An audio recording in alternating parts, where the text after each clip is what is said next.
Class 9 आपका जो chapter चल रहा था इकोनॉमिक्स का, the story of village Palampur, ठीक है, उसका ये सेकंड पार्ट मैं आज आपके सामने स्टार्ट कर रही हूँ।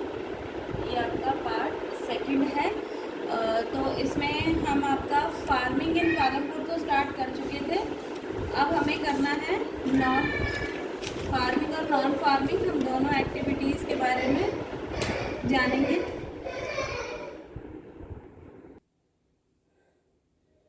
फार्मिंग और नॉन फार्मिंग एक्टिविटी से हमें स्टार्ट करना है इसको।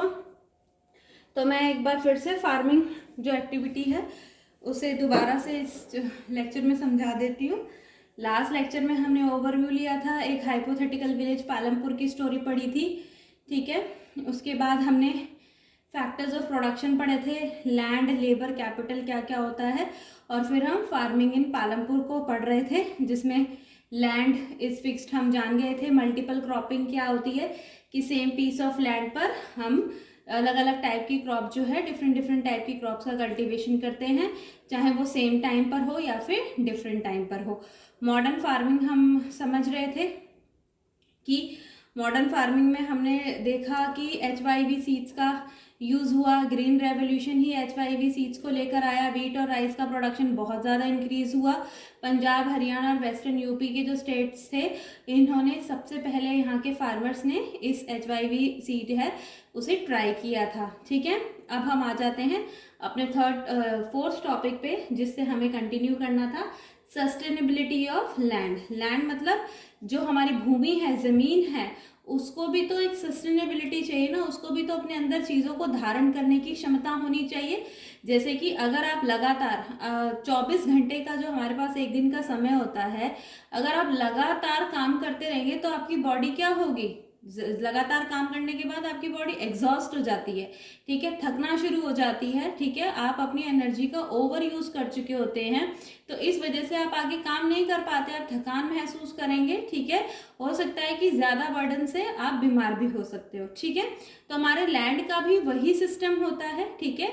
आप लैंड को बार बार यूज करे जा रहे हैं, यूज किए जा रहे हैं, आप लैंड को अपनी फर्टिलिटी को इंक्रीज करने का मौका नहीं दे रहे हैं, तो लैंड भी कब तक सस्टेन कर पाएगा, कब तक उसे बर्दाश्त करेगा, कब तक उसे धारण करेगा।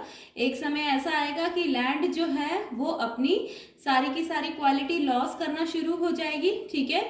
वही जो सिम्टम्स थे, सस्टेनेबिलिटी नहीं हो पा रही थी लैंड की, उसका रीजन सबसे बड़ा क्या था, ग्रीन रेवोल्यूशन, ठीक है। ग्रीन रेवोल्यूशन में हमने HYV सीड्स का इतना ज्यादा इस्तेमाल करना शुरू कर दिया कि प्रोडक्शन बढ़ाने के चक्कर में हम अपनी लैंड की क्वालिटी को भूलने लग गए, ठीक है। होने क्या लगा, एक साइंटिफिक रिपोर्ट आई कि मॉडर्न फार्मिंग जब यूज होने लगी इंडिया में, तो नेचुरल रिसोर्सेज जो थे, प्राकृतिक संसाधन, चाहे वो पानी है या धरती है, ठीक है, मिट्टी है, इन सब का ओवर यूज होना शुरू हो गया। तो ग्राउंड वाटर है, रिवर्स हैं, लेक्स हैं, वो पॉल्यूट होने लगी, क्योंकि ग्रीन रेवोल्यूशंस में जो बीज इस्तेमाल हो रहे थे, मॉडर्न फार्मिंग में जो बीज इस्तेमाल हो रहे थे, उनमें फसल ज्यादा हो रही थी, तो फसलों को कीड़े ना लगे, वो नष्ट ना हो जाए, उसे बचाने के लिए किस चीज का इस्तेमाल करना पड़ा था, केमिकल फर्टिलाइजर्स का इस्तेमाल करना पड़ा था, ठीक है। ट्रेडिशनल सीड्स में तो ऐसा कुछ नहीं होता है, क्योंकि बहुत ही छोटी क्वांटिटी में अनाज का उत्पादन होता है, तो हम पारंपरिक खादों का इस्तेमाल भी कर सकते थे। लेकिन मॉडर्न फार्मिंग के जो मॉडर्न बीज हैं वो ज्यादा प्रोडक्शन कर रहे थे, इस वजह से उन्हें बचाने के लिए केमिकल फर्टिलाइजर्स का यूज करना पड़ रहा था, और वो सारे केमिकल फर्टिलाइजर्स सॉइल से ड्रेन होकर कहाँ जाने लगे, ग्राउंड वाटर में, रिवर्स में, लेक्स में, जिससे ये सारी चीजें क्या होने लगे, पॉल्यूट होने लग गई। प्लस ये जो केमिकल फर्टिलाइजर्स हैं, इन्होंने सॉइल में रहने वाले यूजफुल बैक्टीरियाज को भी किल करना शुरू कर दिया, क्योंकि ये जो माइक्रो ऑर्गेनिजम्स होते हैं, ये जो बैक्टीरियाज होते हैं, वो प्लांट की ग्रोथ के लिए बहुत ज़्यादा यूजफुल हो रहे हैं, ठीक है। तो जहां अभी मैंने आपको मॉडर्न फार्मिंग के फायदे बताए थे, उसके बेनिफिट्स बताए थे, यहाँ मैं सस्टेनेबिलिटी ऑफ लैंड में उसी मॉडर्न फार्मिंग के ड्रॉबैक्स बता रही हूँ, उसकी कमियां बता रही हूँ कि उससे हमारी जो नेचुरल रिसोर्सेज हैं उन्हें कहाँ कहाँ नुकसान हुआ है और किस वजह से नुकसान हुआ है। तो नो डाउट कि मॉडर्न फार्मिंग ने हमारे फार्मिंग मेथड को मॉडर्नाइजेशन तो दिया, उसे इंक्रीज तो किया, प्रोडक्शन तो बढ़ाया, लेकिन उसने साथ साथ हमारी लैंड को भी बहुत ज़्यादा प्रॉब्लम में डाला है। ठीक है, आगे बात करते हैं डिस्ट्रीब्यूशन ऑफ लैंड। ये हम फर्स्ट पार्ट में ही पढ़ चुके थे इसके बारे में, तो कि लैंड का डिस्ट्रीब्यूशन कैसे हुआ है उसे हम और अच्छे से समझ लेते हैं। ये तो आप जानते हैं कि पालमपुर गांव में 450 परिवार रहते हैं। 450 परिवार में से 1/3 परिवार जो है वो लैंडलेस है, यानी उनके पास कोई जमीन नहीं है, वो लैंडलेस हैं, इसलिए वो दूसरों के खेतों पर ही काम करते हैं या फिर वो कोई दूसरा लेबर वर्क जो है वो करते हैं। ठीक है, इसके बाद आते हैं 240 फैमिलीज जो हैं उनके पास 2 हेक्टेयर से भी कम जमीन है। ठीक है, आप फाइंड आउट करें कि 2 हेक्टेयर कितना होता है लैंड का साइज। ठीक है, वो आप जज करें, आप उसको मेजर करें, कैलकुलेट करें। तो 240 परिवार ऐसे हैं जिनके पास 2 हेक्टेयर से भी कम जमीन है। तो हम इन फैमिलीज को अमीर नहीं बोलेंगे, ये भी गरीब किसानों वाला ही परिवार है जो 240 है। ठीक है, 60 परिवार ऐसे हैं जिनके पास 2 हेक्टेयर से ज्यादा जमीन है। ये जो है ये हमारे मीडियम फार्मर्स हैं, जिनके पास 2 हेक्टेयर से कम जमीन होती है वो स्मॉल फार्मर्स यानी छोटे किसान, हमेशा कर्जे में, बोरो उधार लेने में, ठीक है, इस तरीके चीजों में फंसे रहते हैं, इनको कभी प्रॉफिट नहीं मिल पाता है।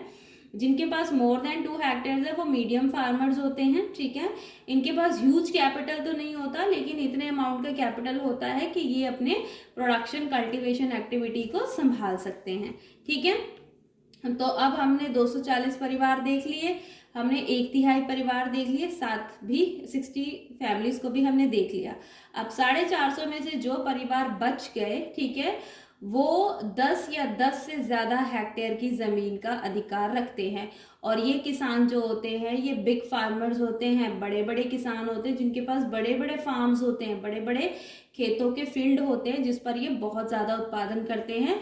और यही फ्यू फैमिलीज के जो किसान हैं जिनके पास 10 या 10 से ज्यादा हेक्टेयर की जमीन है, यही मॉडर्न फार्मिंग करते हैं, ह्यूज कैपिटल यूज करते हैं, HYB सीड्स का इस्तेमाल करते हैं और अपने कल्टीवेशन से जो प्रोडक्शन होता है उसे बेचकर बहुत ज्यादा मुनाफा कमाते हैं, इनको सबसे ज्यादा फायदा होता है। ठीक है, अब आते हैं हम नेक्स्ट फार्मिंग पे, लेबर। ठीक है, तो जो भी पालमपुर के लोग हैं, फैमिलीज हैं, उनमें लेबर या तो वर्क ऑन लैंड, या तो वो खुद की अपनी जमीनों पर ही खेती बाड़ी कर रहे हैं। ठीक है, कुछ फार्मर्स ऐसे हैं जो अपने खुद के लैंड पर ही काम करते हैं, लेकिन कुछ ऐसे भी हैं जो दूसरों की लैंड पर काम करते हैं, क्योंकि वो लैंडलेस है, बताया ना।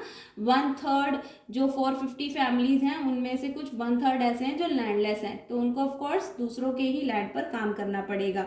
ठीक है, अब जब दूसरों के खेतों पर काम कर रहे हैं, भूमि पर काम कर रहे हैं, तो वो क्या रिसीव करेंगे? वेज। ठीक है, रिसीव वेज। वेज मतलब होता है मजदूरी, उन्हें मजदूरी दी जाएगी काम करने की।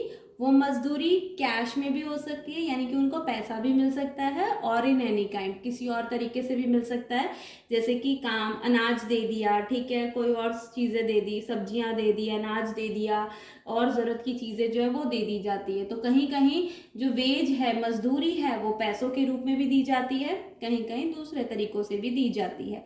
अब ये जो मजदूरी है वो वैरी करती है, यानी अलग अलग तरीके की होती है, फ्रॉम रीजन टू रीजन।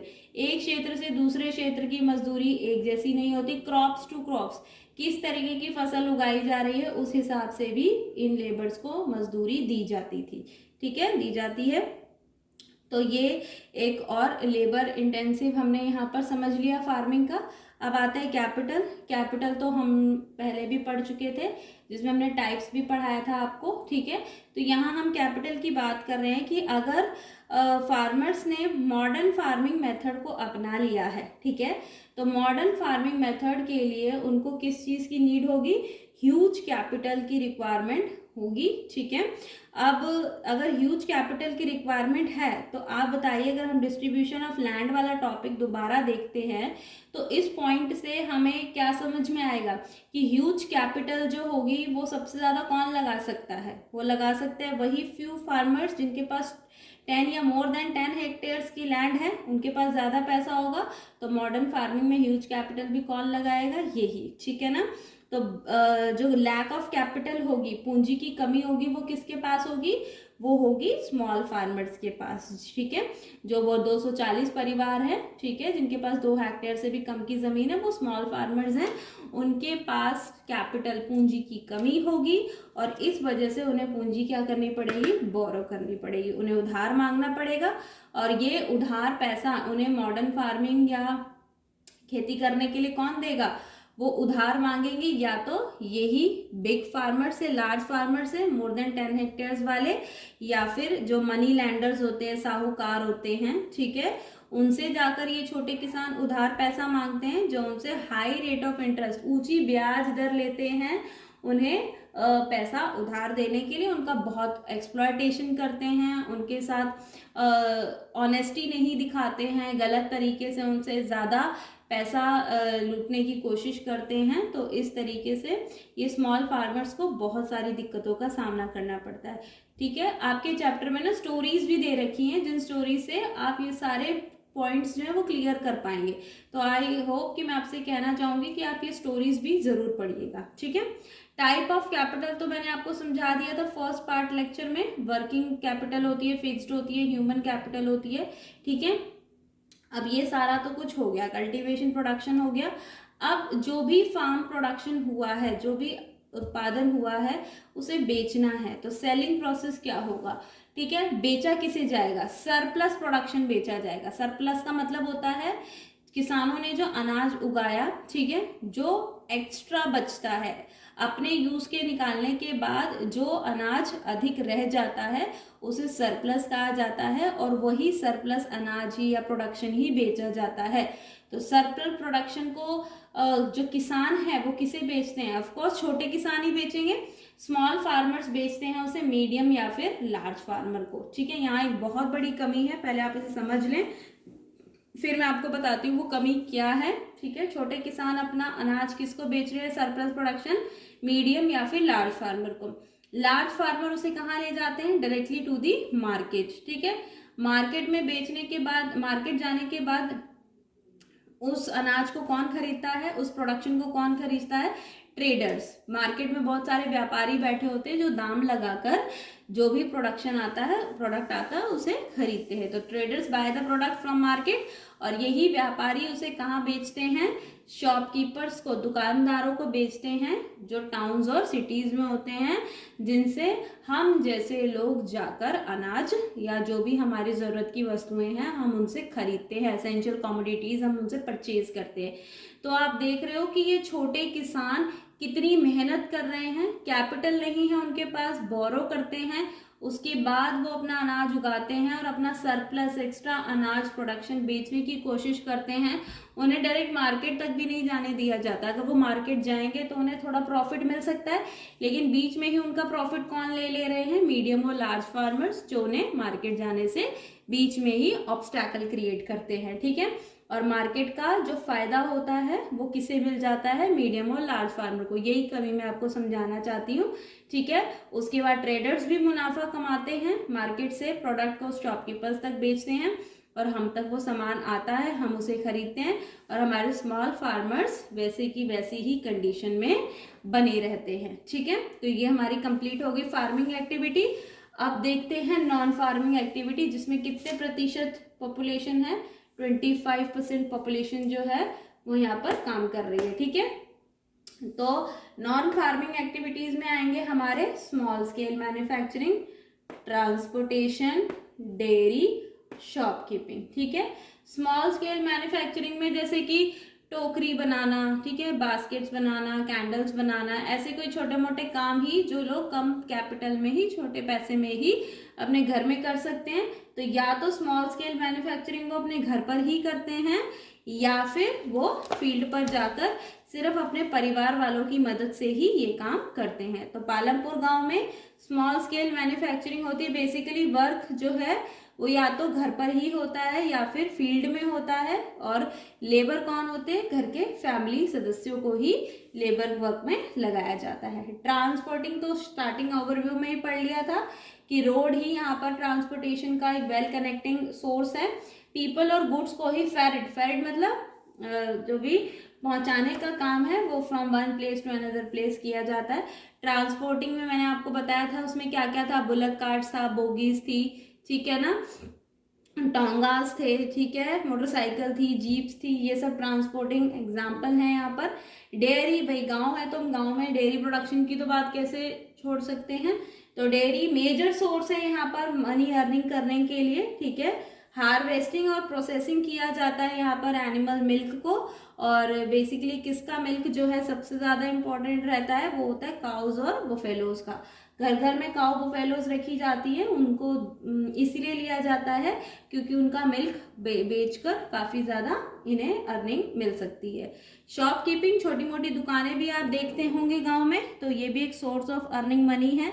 और इन दुकानों पे जैसे चावल है, rice, wheat, sugar, tea, oil, biscuit, soap, toothpaste, batteries, candles, notebooks, pen, pencil, clothes etcetera, ये सारी चीज़ें जो ज़रूरत का सामान होती हैं वो सारी चीज़ें इस दुकान पर मिलती हैं, ठीक है।